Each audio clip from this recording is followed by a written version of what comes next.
There is a specific kind of paralysis that comes not from ignorance, but from knowing too much. From having absorbed two completely accurate pictures of reality that seem to cancel each other out and leave no ground to stand on. You have probably heard the first picture. Every choice matters. Your diet, your car, your flight, your purchasing decisions, all of it adds up. And the aggregate of individual behavior is what drives the demand that drives the system. You have probably heard the second picture too. 100 companies are responsible for the majority of global industrial emissions. The infrastructure making sustainable choices difficult was designed by interests that benefit from it staying difficult. Individual behavior is a distraction from the systemic change that actually matters. This is not going to tell you one of those pictures is wrong. They are both substantially accurate. What it is going to do is show you why both pictures are talking about different things, and what happens when you finally hold both of them in the same frame. The reason this specific contradiction is so exhausting is that it is not actually a contradiction. It just looks like one because of how the debate is usually framed. Camp A, the individual action camp, is measuring one thing. It is measuring direct emissions impact. The carbon that comes off your plate, your gas tank, your energy bill. That is a real number. It can be quantified. And when it is quantified honestly, it is neither negligible nor transformative. It is real, bounded, and specific. Camp B, the systemic responsibility camp, is measuring something different.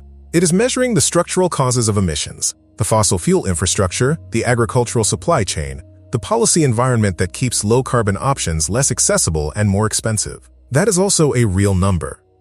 And it is, in aggregate, much larger. So here is what has been happening in every version of this debate you have encountered. Camp A is looking at one ledger. Camp B is looking at a different ledger. And almost no one has put both ledgers on the same table. The exhaustion you have been feeling. The paralysis of being told two things that both feel true and somehow contradict each other. That is not confusion. That is what it feels like to be more accurate than the debate. You were right that both were true. The problem was that no one gave you a framework for holding both without one canceling the other. That is what the rest of this is going to try to do. Let's start with the first ledger, the direct emissions ledger, and do this with more honesty than most content manages. The question is, which individual actions produce measurable emissions reductions, and how large are those reductions actually? The research on this is clearer in some areas than others. Diet is probably the highest leverage domain for most people who are not changing their housing situation or eliminating car travel. Moving toward a plant-rich diet, specifically significantly reducing red meat and dairy, produces real, documentable reductions in personal food-related emissions. The exact number varies by baseline diet and geography, but studies consistently put meaningful dietary shift in the range of 1 to 1.5 tons of CO2 equivalent per year for substantial changes. That is real, that belongs on the ledger. Transport is the other high-leverage category. One transatlantic round-trip flight produces roughly the same emissions as several months of average driving. And train travel, where infrastructure exists, cuts per kilometer emissions by somewhere around 80% compared to flying. Car ownership and use, especially in a high-driving country like the US, is often the largest single component of an individual carbon footprint. These numbers vary. They depend on your grid, your car, your distance. But the order of magnitude is consistent enough to be useful. Here is where the honesty has to cut the other direction. Recycling, which most people's sustainability instincts were built around, has a much smaller direct impact than any of the above. Buying local food, in most cases, makes a smaller difference than dietary composition. Reusable bags, LED bulbs, shorter showers. Real, worth doing, and not the place where large numbers live. The research on what matters and what doesn't is more settled than most content communicates. And the hierarchy is counterintuitive to many people, because the visible, daily behavioral sustainability gestures often have smaller impacts than the less visible. Structural decisions, what you eat, how you travel, how you heat your home. So that is Ledger 1. Direct emissions impact, real, specific, worth taking seriously, and with an honest ceiling. A single person's dietary and transport choices, fully optimized, might reduce their footprint by 2 to 3 tons annually. In a country where the average footprint is somewhere around 14 to 16 tons, that is meaningful. and it is not sufficient. Both of those sentences are true. Now here is the part most content skips. Because there is a second ledger. And it does not measure what your choices emit.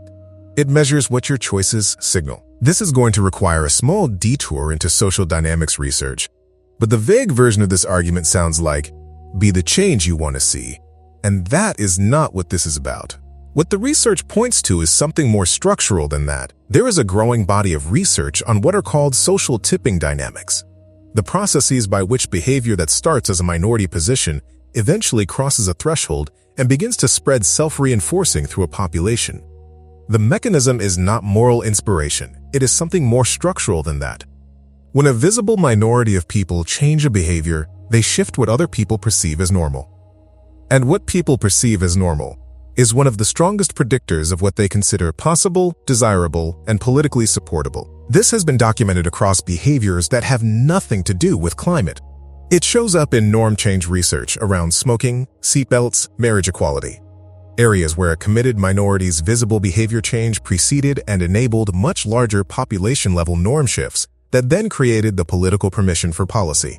The climate application is not certain in the same way direct emissions data is. We do not have a clean randomized trial showing that your dietary choices caused a measurable shift in your neighbor's perception of plant-based eating as normal. What we do have is consistent evidence that social norm perception is a primary driver of whether people consider a behavior possible. That norm perception is driven heavily by visible behavior of others in one's social environment, and that norm shifts in visible behavior have historically preceded policy change, not the other way around. So what does that mean for you specifically? It means your dietary choices are not just removing a slice of emissions from your ledger. They are also, when visible, when normalized in your social context, contributing to a shift in what the people around you perceive as an ordinary and possible way to eat. Your choice to fly less is not just removing aviation emissions from your footprint. It is also, when talked about without performance or self-righteousness, adding to a slowly shifting norm about what constitutes normal travel. Neither of these secondary effects is guaranteed to produce systemic change on its own. The research is clear about that too.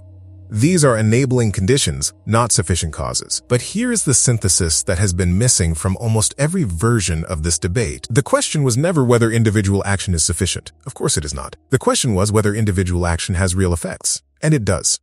Two kinds. One you can measure in tons. One you can measure in norms. Neither cancels out the other. Both things are true simultaneously.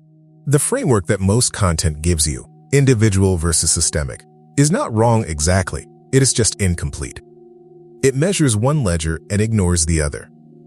And the result is a debate that produces paralysis in exactly the people most capable of contributing to both. If the distinction this video is making is one you want to take further, specifically into the territory of civic and political action, which is the third category that both the individual and systemic frames tend to leave out, there is a resource in the description built exactly for that. It maps 5 forms of collective climate action that research consistently shows have more leverage than consumption change alone, and what one real step in each actually looks like. The link is in the description and the pinned comment. So what does this framework actually change about how to operate? 3 things, specifically.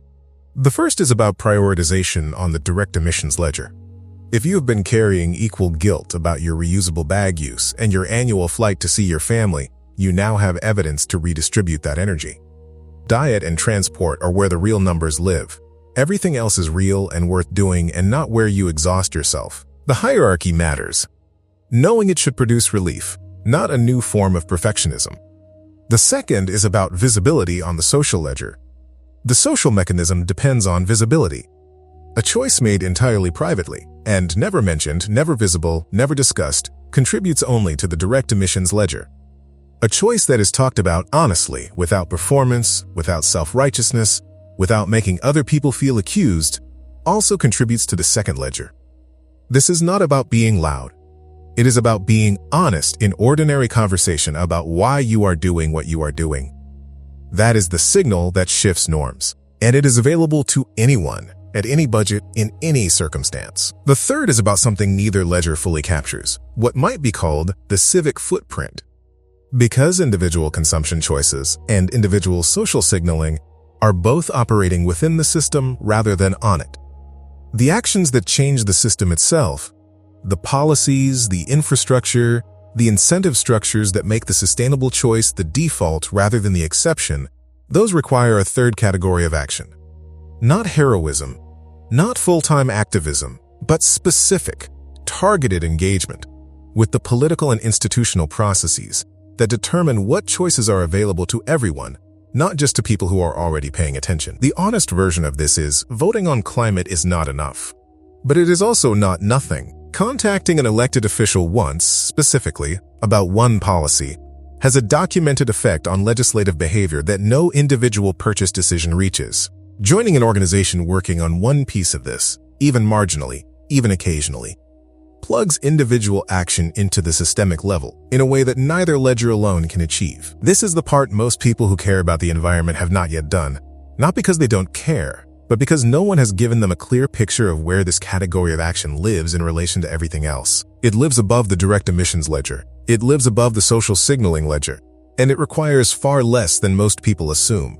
Because the ceiling on individual civic action is not about how much of your life you devote to it. It is about whether you have started. If you want to go deeper on exactly what that looks like in practice, the specific forms of civic action the research shows have the most leverage. The link in the description and the pinned comment takes the framework in this video to the next level. What was the moment you realized there were two different arguments happening, and which one had been more useful to you, and which had been quietly becoming an excuse? So here is where we actually are. You arrived with two pictures that felt like they should cancel each other out. Individual action matters. Individual action is not enough. The honest version is that they were never canceling each other out. They were describing two different things. And the paralysis you have been carrying, the exhaustion of being unable to choose between two accurate frameworks, was not a personal failure of clarity. It was the natural result of a debate that consistently handed you one ledger at a time and asked you to build a complete picture from half the information. Here is one sentence meant precisely, not as reassurance, as a more accurate description of your actual situation. You are a person operating with real constraints, inside systems you did not design, whose individual choices have two kinds of real effect, one measured in tons, one measured in norms, and whose capacity to act beyond consumption is larger and less exhausting than it has been made to seem. That is not a motivational statement.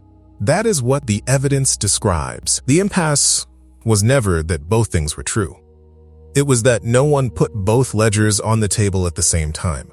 Now they are both on the table. You are not a fraud for having actions with a ceiling.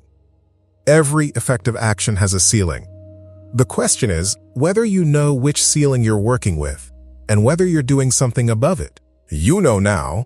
That is enough to move from. Imperfect and coherent. That is what this looks like. That is what it has always looked like. For everyone who takes this seriously,